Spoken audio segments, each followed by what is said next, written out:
BJP के अंदर में जो भी पार्टी का किसी भी आदमी को जो सिलेक्शन होता है वो काफ़ी एक प्रोसेस के थ्रू होता है। ऐसा नहीं होता है कि सिर्फ मोदी जी चाहें या फिर अमित शाह के कहने पे ही किसी आदमी को सेलेक्ट कर लिया जाता है किसी पोजीशन के लिए या किसी सीट पे खड़ा होने के लिए।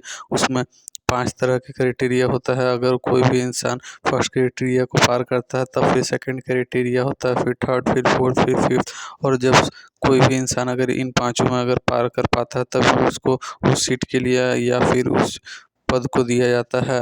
आप किसी भी जगह पे ये चीज़ को बीजेपी के अंदर में देख सकते हैं, जैसे कि अभी प्रेसिडेंट के लिए द्रौपदी मुर्मू को खड़ा किया गया था और उनको ही प्रेसिडेंट बीजेपी वालों ने बनाया। तो ऐसा इसलिए किया क्योंकि उनका एक ट्राइबल होना और ऊपर से लेडीज़ होना।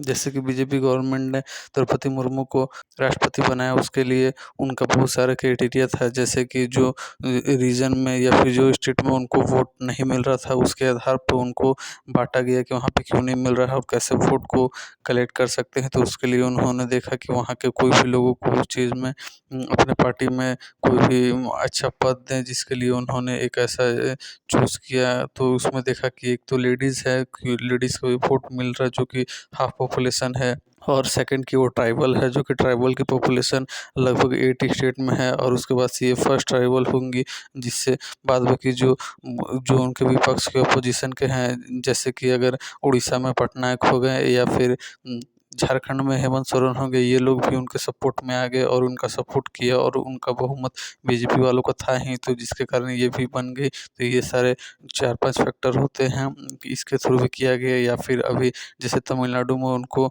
2019 लोकसभा में उनको सिर्फ एक सीटें मिली थी, तो वहाँ का लोकसभा में अपना 2024 के इलेक्शन में अपना सीट को बढ़ाने के लिए, वहाँ का इंगेजमेंट बढ़ाने के लिए आप देखिए तो वहाँ के 2 गो जो भी टॉप मिनिस्टर हैं कैबिनेट में उनको जगह दी गई है। जैसे कि इंडिया के जो फाइनेंस मिनिस्टर है निर्मला सीतारमण, वो भी तमिलनाडु से ही आती हैं। या फिर जयशंकर, भले वो पैदा दिल्ली में हुए हैं और उनके पिताजी भी पॉलिटिक्स में नहीं रहे और भले डिप्लोमेट थे, लेकिन वो बिलोंग ऐसे तमिलनाडु से ही करते हैं। तो ये 2 आदमी को देख के आप तमिलनाडु के लोग बीजेपी को आने वाले फ्यूचर में वोट दे सकते हैं। और ट्राइबल लोगों के लिए, जो लोग बीजेपी को वोट नहीं करते उनके लिए बीजेपी वालों ने इनको सेगमेंट किया। और एक जो हिंदुत्ववादी एलिमेंट है उनके लिए योगी यूपी का मुख्यमंत्री बनाए हुए हैं। तो ये सारे बहुत सारे फैक्टर्स होते हैं। ऐसा नहीं चलता कि किसी के कहने पे कोई भी इंसान को डायरेक्ट पद दे दिया जाता है या फिर उनके रिलेशन अच्छे हैं, जैसे कि कांग्रेस में ऐसा होता है। तो